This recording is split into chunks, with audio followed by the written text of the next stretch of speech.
I'll tell you the story of what happened here.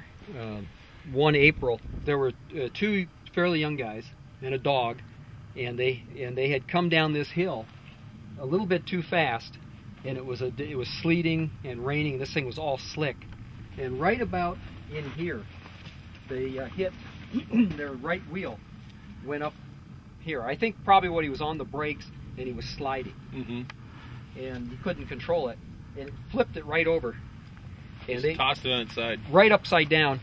And somebody came to get me to help them, they were laying here upside down with 3/4 of their vehicle hanging out over this cliff, and just the engine weight on the hood holding it on the road. Oh, jeez. Actually, it was a little bit higher up.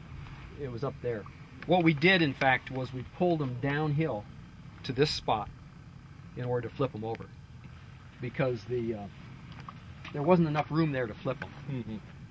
And before we did that, we actually tied the extension rope up on that end on the back, just like we did here, so that as we pulled them down, it slid them in. Now, of course, remember, they're upside down at this point. Right. So Okay. it's just sliding it on its roof. Yeah, but we pulled them into the road, with pulling forward and pulling sideways.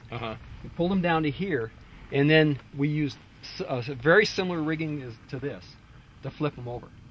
The only difference is this became a chain, and it went to the outside frame rail in the center. And we hooked on there, and then we put a stiff leg on over this end. So it was a board kind of like this, and the chain came up, the hook was on here, and then the cable went across and then over to the hill.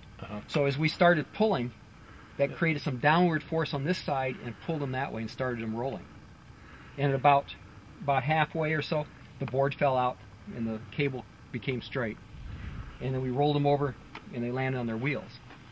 Now this is we're going to talk about it later, but this is a good example where when you do the stuck assessment, you have to assess the terrain, because one of the risks here was as soon as they had them back on their wheels, they could go shooting downhill. Right. And so we didn't, we had the cable on them, and we couldn't let off the slack until we secured the vehicle, made sure it wasn't going to go anywhere.